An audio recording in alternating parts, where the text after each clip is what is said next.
Bonjour à tous les amis, Zach Mwekassa, fondateur de Mwekassance. Merci encore une fois d'être là ce soir avec nous à ce rendez-vous spécial de Red Pill. Le plaisir est toujours immense. Beaucoup d'entre vous venez chaque jour pour nous consulter, pour partager, pour échanger dans le but d'évoluer ensemble. Ça fait énormément plaisir. Merci à tout le monde, merci à tous les anciens, ceux qui nous suivent depuis longtemps, vous êtes très appréciés. Merci aux nouveaux, votre première fois avec nous. Enchanté. J'espère qu'à la fin de cette vidéo, vous n'en sortirez pas bredouille. Alors, cette vidéo est une continuité de la vidéo précédente. Si vous ne l'avez pas suivie, jetez un coup d'œil. Si elle fait ça, il faut partir. Si elle fait ça, quitte-la. Vous avez demandé, vous avez amplement manifesté votre désir de continuer cette vidéo, de faire une continuation, une continuité. Alors, on va rajouter quelques éléments très intéressants qui pourraient aider beaucoup de personnes. Dans le même cadre, aujourd'hui, on va plutôt voir 5 signes qui démontrent qu'elle est une playeuse. Vous comprenez ce que c'est un player, il y a aussi les playeuses. Donc aujourd'hui, on verra 5 signes démontrant qu'elle est une playeuse. Mais avant de continuer, allez, vous savez quoi faire. Mettez votre pouce bleu déjà avant la fin de la vidéo. C'est encourageant, ça fait plaisir et c'est génial. On y va, faites-le maintenant, mettez votre pouce maintenant et on y va. Donc, 5 signes pour voir si c'est une playeuse. Et ceci s'applique dans beaucoup de cas. Vous pouvez ne pas être en relation avec cette fille ou peut-être déjà en relation avec elle sans réellement savoir où vous en êtes. Donc, à travers ces éléments aussi, vous allez facilement pouvoir identifier si vous faites face à une playeuse ou pas. Signe numéro 1, déterminant que c'est une playeuse. C'est une femme qui a beaucoup d'amis hommes. Ouais, beaucoup d'amis hommes. Bon, déjà, il faudrait dire qu'avoir beaucoup d'amis hommes ne veut pas nécessairement dire qu'on est une playeuse. Seulement, c'est une femme qui a beaucoup d'amis hommes qui font beaucoup de choses pour elle. Beaucoup d'amis hommes qui font diverses choses pour elle. Donc, si elle a besoin de quoi que ce soit, c'est Gilbert qui l'emmène. Elle a besoin de chocolat, c'est Robert qui l'emmène. Elle a besoin d'un peu d'argent pour aller payer, c'est Richard qui l'emmène. Elle a besoin d'un iPhone, c'est Gilbert qui essaie d'organiser l'acquisition d'un nouveau iPhone. Ça, c'est ce que j'appellerais une pimp. Et pimp, c'est proxénète en anglais. Il y a de ces femmes qui savent comment manipuler les hommes, dans le sens où, d'abord, on va rentrer en arrière. Vous savez, les hommes, généralement, quand ils sont amis aux femmes, ce n'est pas toujours ami. Pas toujours. Dans la plupart des cas, c'est parce qu'on pense qu'on peut peut-être avoir une chance quelque part, un jour, même dans la distraction. Même pas dans le besoin de chercher une relation à la longue, simplement une opportunité, vous savez de quoi il s'agit. En tout cas pour 99% d'hommes. Et si l'homme n'y réfléchit plus, ça veut simplement dire une seule chose, comme l'a si bien dit Steve Harvey, c'est parce que la fille a montré très clairement qu'il n'y aura absolument jamais rien entre eux. Alors là, l'homme accepte sa position d'ami. Mais même dans ce cas-là, très souvent, il est là, observant, attendant un moment de faiblesse qu'il ne raterait probablement pas, s'il lui était offert. Donc, nous parlons ici d'une femme qui sait que ces hommes ont des intérêts vis-à-vis d'elle. Ok, c'est une femme qui a compris que ces gens s'intéressent à moi d'une certaine façon. Mais bon, ils sont amis quand même. Mais je m'en sers pour obtenir ce que je cherche. Tout ce que je veux, je peux simplement appeler Robert, il va m'emmener. Je cherche de la crème glacée, j'appelle Richard. J'ai besoin d'un billet d'avion, facilitation par Giscard. J'ai besoin un peu plus d'argent pour acheter ma paire de chaussures. Abdoul est là, il va me faciliter la tâche. Donc, une femme qui a beaucoup d'amis hommes, qui n'ont pas tout à fait d'identification correcte. Ah, c'est un ami, c'est un ami, c'est un ami, c'est un ami. Il faudrait faire très attention. Il y a une grande différence entre c'est un ami et c'est mon ami. Ça, on en parlera prochainement. Et comment identifier que c'est une playeuse ? C'est qu'à chaque fois que vous parlez de cette histoire, c'est-à-dire à chaque fois que vous exprimez votre mécontentement à l'égard de beaucoup d'hommes dans sa vie, elle essaie de vous faire passer pour un fou. Disant, attends, c'est quoi le problème? Tu as des insécurités ou quoi? Je comprends pas où est le problème. Mais il y a un problème réel qu'elle essaie de brosser, elle essaie de négliger, de minimiser, vous faisant ainsi passer pour une personne insécure. Elle est probablement une playeuse. Deuxième signe démontrant qu'elle est probablement une playeuse, c'est une fille qui adore la coquetterie. Quand c'est une fille très coquette, alors là, je vous vois déjà, hein, quand je parle de coquette, je sais que beaucoup pensent à autre chose. D'abord, il faut comprendre que coquette a plusieurs significations. Pour n'identifier que deux, être coquette pourrait signifier ce que vous pensiez, c'est-à-dire une femme qui aime prendre soin d'elle physiquement, qui s'habille bien, qui est toujours propre. Être coquette voudrait aussi dire une femme qui aime plaire aux hommes. D'accord? Être coquette voudrait aussi dire une femme qui aime séduire. Une séductrice professionnelle est une coquette. C'est-à-dire quand une femme est naturellement coquette, elle regarde tout le monde avec un sourire charmeur, avec beaucoup d'élégance, d'attirance précis, dans le but de séduire. Pas nécessairement pour sortir avec, mais simplement pour voir, oh, salut, tu vas bien? En ta présence ou pas, elle le fait constamment. Elle est probablement une playeuse. Maintenant, si vous en parlez avec elle et qu'elle est prête à changer son comportement, parce que certaines pourraient le faire sans vraiment le réaliser, c'est très bien. Mais si vous en parlez et elle se met sur la défensive et commence à vous faire passer vous pour un fou, mon ami, comprenez simplement que vous avez affaire à une professionnelle. Elle sait exactement de quoi il s'agit, elle sait exactement à quel jeu il joue. Vous savez, il y a des femmes, les femmes ont des niveaux, hein, les playeuses. Il y a une playeuse qui ne peut pas vraiment vous player quand vous êtes sur place. C'est difficile. Et il y a une playeuse qui te joue là sur place, même devant toi. On peut l'appeler au téléphone, elle décroche à l'eau. Donc quand on l'appelle au téléphone, c'est pas une playeuse amateur ne va pas décrocher. Quand on l'appelle 2 fois, une playeuse amateur ne décroche pas. Elle éteint le téléphone. Elle va même mentir en disant « Ah, ces gens me dérangent. » Mais en fait, tu ne comprends pas que quand on dit « ces gens me dérangent », ça t'envoie des signaux. Mais une playeuse professionnelle, quand on l'appelle au téléphone, 1 fois, elle ne prend pas. 2 fois, elle décroche. « Allô, bonjour, comment ça va? Ça va très bien et toi? » « Ah, c'est avec plaisir. Bah écoute, je suis un peu occupé maintenant. Est-ce que je pourrais te rappeler plus tard, s'il te plaît? Merci. D'accord, à plus tard. Au revoir. C'est qui? Ah, c'est Gérard, un gars avec qui je travaille. Playeuse professionnelle. Elle sait que si elle répond, il y aura moins d'imagination. Mais si elle ne répond pas, elle te donne des éléments pour aller réfléchir. Donc, une femme coquette, séductrice, toujours à la défensive à chaque fois que vous remettez en question, est une playeuse. Il ne faut pas. 3. Elle se fâche à chaque fois que vous ne faites pas ce qu'elle désire. Elle se fâche à chaque fois que vous ne faites pas ce qu'elle désire.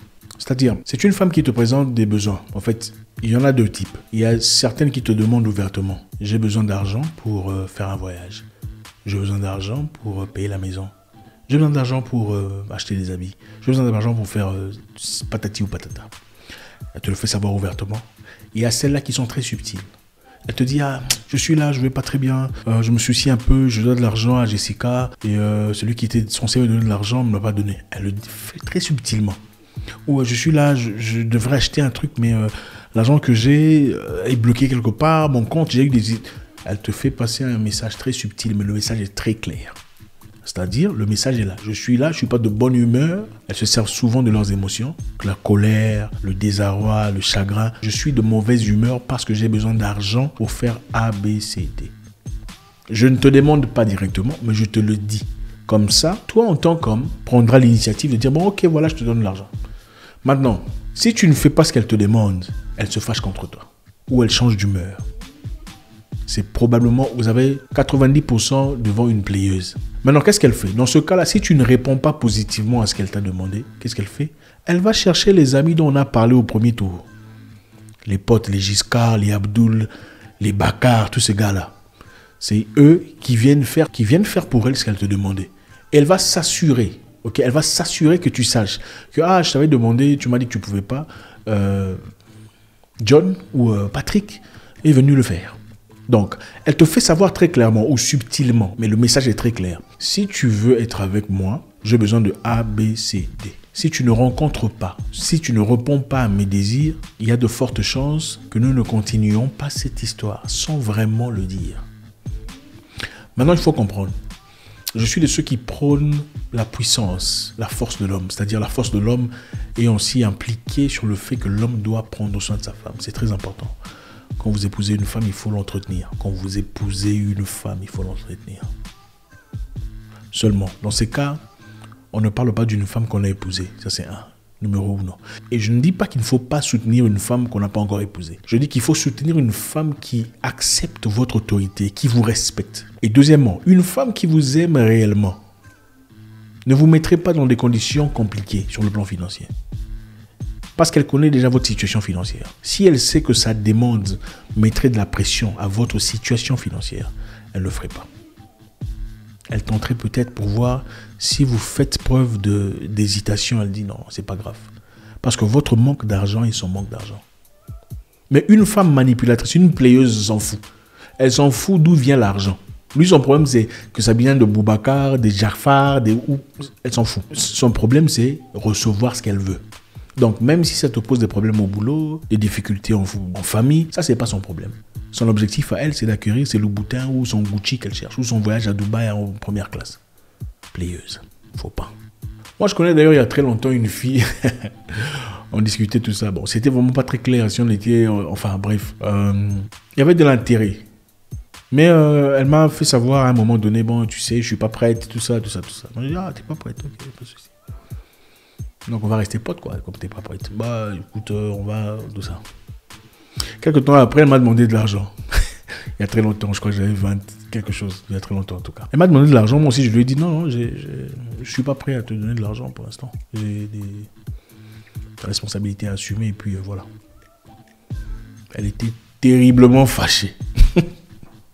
Elle m'a dit qu'elle n'était pas prête. Moi, je n'en ai pas fait une histoire. Quand je lui ai dit que j'étais pas prêt à lui donner de l'argent, elle s'est fâchée. La manipulation, une playeuse. Donc la playeuse se sert de toi pour ses intérêts personnels. Elle se sert de ton souhait, ton désir, tes sentiments, tes émotions pour acquérir ce qu'elle désire. Quatrième signe pour détecter une playeuse. Elle est émotionnellement détachée de vous. Comprenez un peu. Elle est émotionnellement détachée de vous. Je ne sais pas si vous êtes déjà arrivé. Vous croyez sortir avec une personne, mais vous sentez qu'elle n'est pas avec vous. Oralement, elle dit qu'elle est là. Ça va, vous l'appelez, elle est là. Vous sortez, tout ça. Mais vous ne sentez pas cette vibration-là venant d'elle. Vous comprenez de quoi je parle? C'est-à-dire, une playeuse doit nécessairement être émotionnellement détachée. Elle ne peut pas s'attacher à vous sur le plan émotionnel. Sinon, elle ne pourra pas player. On devient playeuse parce qu'on a été playé. Donc, quelqu'un vous a brisé le cœur. Vous avez expérimenté un traumatisme émotionnel. Alors, vous avez tiré une conclusion selon laquelle les émotions étaient l'ennemi de votre personne. Donc, puisque la relation précédente vous a causé du tort parce que vous étiez émotionnellement impliqué, vous décidez alors de couper vos émotions de toute interaction avec un potentiel partenaire. Alors, la playeuse doit être nécessairement émotionnellement détachée parce que c'est important pour son opération. C'est un peu comme les femmes hybrides dont je vous parle. C'est le genre de femme qui peut avoir des relations intimes avec un homme et puis le lendemain, c'est comme si de rien n'était, quoi. Elle oublie c'est qui le gars. Vous pensez souvent qu'il y a que les hommes qui font ça. C'est pas vrai. Il y a des femmes qui font ça aussi. Elles sont souvent hybrides, playeuses. Parce qu'elles apprennent à détacher leurs actions de leurs émotions. Donc si elle attache ses émotions à ta personne, elle ne pourra pas te gérer convenablement. Pour bien te gérer, elle ne doit surtout pas s'attacher à toi. Elle peut dealer avec toi sans s'attacher à toi. Donc, si tu remarques qu'une personne est détachée sur le plan émotionnel, il faut faire attention. Le fait d'être détaché émotionnellement ne veut pas toujours dire qu'on est playeuse. Mais pour être playeuse, il faut nécessairement être détaché émotionnellement.